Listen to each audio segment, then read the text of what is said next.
Kabir, you're back again? I love that my new friend has started making his favorite double espresso. Finals week is pretty tough, huh? My customer propped his elbow up on the counter and sighed heavily, then took a deep whiff as the aroma of the coffee reached his nose. He groaned appreciatively. I have no idea how I would have gotten through my exams without your coffee. I grinned and said, probably the same way you did last year before I set up shop here. At that, the young man shuddered in remembrance. Yeah, and I blew two of my exam last year because I kept falling asleep while I was studying. I handed him his travel cup and took his money. Well, as many of those as you have pounded back in the last few days, you probably won't go to sleep until the next semester starts. My young friend gave me a winning smile and said, that's a plan, definitely. As he took his change, I realized his hand was shaking ever so slightly. At first, I dismissed at his caffeine jitters, but just as he was about to turn away, I thought about the lunch that Nisha had packed for me. I knew she had packed extra jeera biscuits, knowing that they were my favorite. Hey, I said, and he turned back to me. You're eating, right? I couldn't help but worry about some of these kids. They push themselves so hard at the end of the term. Yeah, this morning, he said confidently before his smile started to fade. Wait, hmm. I didn't give him a chance to say anything else. I lifted up my cooler and started to reach in for some of the biscuits. Seeing the hungry look in his eye, I wrapped a few biscuits in a napkin and then pulled out one of the two Russian salad sandwiches Nisha had packed. Here, I said, putting the food into a small paper bag and handing it to him. My wife makes the best sandwiches. Really? He said, incredulously. Wow, thank you. I smiled happily. Well, when your exams are done and you don't need quite so much coffee, I expect you to come back and let me know how well you did. He was already munching on Nisha's biscuit. I will, he said around a mouthful of food. This is delicious, he said, reminding me of Gianna with cookie crumbs on his face. I'll tell my wife, I offered. She'll be very happy to hear it. Wait until you try the sandwich. You can't get any better in a restaurant. I can't wait, he said happily. You're one lucky man, Kabir. I nodded. I know it. I responded before I gave him a wave to send him back to his dorm room. Don't I know it? I said more quietly to myself. And I did know how fortunate I was. The coffee stall near Pune University was so successful that we were turning a profit in no time. I wasn't able to run it by myself, so I hired a staff member to help, and as soon as I was able to, I hired several more staff to help with the long shifts. With the profits, Nisha and I agreed that we would never invest in another coffee stall near one of the other universities in Pune. Word caught on quickly and we were extremely busy there as well. In the next few months, we expanded so that 10 campuses had a Kabir coffee stall near it. I carefully and personally trained each staff member until I was convinced that they understood every coffee recipe I had created, but also the nonsense of the running a coffee booth. Yet, all the time, I kept the memory of my horrible burns fresh in my mind, and the promise I made to myself when I was healing to always put my family first. So, no matter how busy I was, and no matter how busy Nisha was, with our little girl, we always took time for ourselves. Whether it was sharing a cuddle in the early morning before we got up, or going out to eat, often we took Gianna, but sometimes we hired a babysitter to watch her so we could have some us time.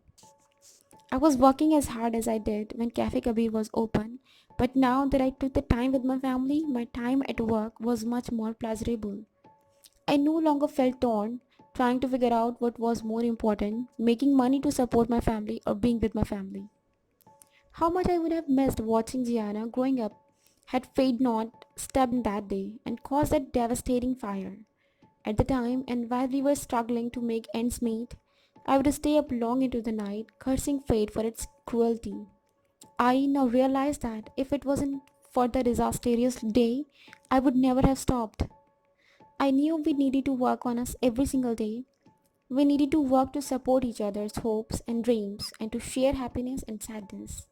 It wasn't always going to be the easiest thing in the world in many ways, but in others, it would be so simple because it was a part of us.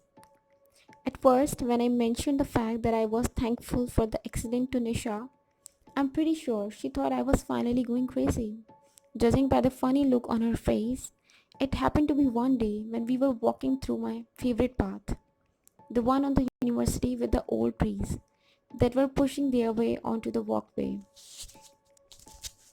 It was one of Gianna's favorites too. She loved pretending she was a princess in a magical garden. I mean it, I said to Nisha's doubting face. What would have happened to us if Cafe Kabir was still there? I don't know if I would have ever realized how important it was to make time for you two. Ever the supportive wife, I could tell Nisha was getting ready to defend my own actions to me. I held up a hand to stop her.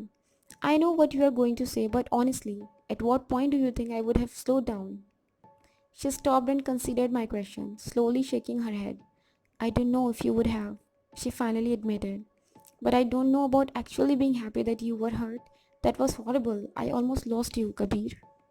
Nisha bumped into me on the walkway and I knew she needed a hug. I stopped walking and took her into my arms. But you didn't lose me, I said sincerely and gently kissed the phone lines on her forehead. With one eye on Gianna, we stood like that for several minutes, just rocking gently under the towering old trees. And now you have more of me that I didn't really know was into me give you. Gianna came galloping back to us and I bent down so she could launch herself into my arms. Group hug, she yelled happily, throwing her chubby arms around us. We started walking again, turning our attention back to talking about the coffee stands and filling each other on bits of conversation we had with Vivan and Meera. Finally, I broached a subject that had been on my mind since the day Cafe Kabir burned down, but I pushed away until the success of the coffee stalls made it a real possibility.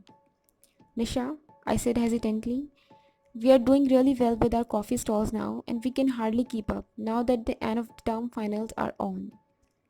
Yes, I know, she said. In fact, while I was busy running the business, she was the one who was tracking the finances. The day the average monthly profits from each stall broke the 30,000 rupee, she surprised me with a delicious home cooked meal, going all out and cooking all day. And then one day, I came home to find her all dressed up with reservations to an upscale restaurant across town. I thought she was just surprising me with a nice meal, only to find out later that it was to honor the coffee booths each, making more than 50,000 rupees each month. She definitely had an even better sense of our finances than I did. What would you think if we rebuilt? She stopped again on the path so abruptly that a student walking behind us almost ran into her. I tugged her to one side, apologizing to the student. The student waved off the apology. Love your coffee, she said and passed up with a grin. When we were alone again, I repeated my question. Rebel Cafe Kabir? She asked, her eyes wide. I nodded. I don't think we would need to take out a large loan at all. And now we have all 10 coffee booths to use as Coda Trail, so we should get a really good interest rate. Her eyes flashed and I knew she was thinking about the fire again. That it isn't going to happen again, Nisha, I whispered. How do you know? Her eyes filled with tears. We never thought it would happen the first time. I took a deep breath. We'll hire the best electricians and make sure the wiring is absolutely perfect, I said. And we won't use old, used equipment that we need to keep patching. Everything will be brand new. And safe. And safe. I promise. Nisha, I can fail and I can break. But in breaking, I can still find a way to piece my dreams back together. Each morning heralds a new day, and today is the day I think I should start rebuilding. I know this is something you have wanted, she said slowly. I always knew you wanted to rebuild. But I don't think I realized that I was scared of the idea until now, when it looks like it could become a reality again. I reached out to put my arm around her. I didn't realize it was at the back of your mind. I responded gently. I can't imagine what you must have gone through when I was injured. She nodded. What you say makes sense, Kabir. I know we will be more careful this time.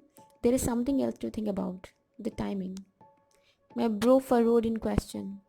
I don't think the timing could be better. We are turning a very good, steady profit now. I know that we are, she said, but don't forget that the semester will be ending next week. That booming business you have, it is probably going to fall off quite a bit. I thought about it. That is a valid point, I said. But one of the reasons we chose these specific locations is because they are near the largest school and colleges in Pune. Yes, I'm sure business will fall off a little bit since this is the last semester, but don't forget campuses use that time for conferences and other events. I really don't think we are going to see as much of a drop in a business as we did. That is true, Nisha mused. On the other hand, with this being the lightest time of the year for educational institutions, this is probably the best time to plan and build, right? I loved the way this woman thought. Of the two of us, she was the more cautious one, but it only meant that she thought things over when I might tend to leap first and ask questions later. We truly balanced each other perfectly. I didn't even think of that.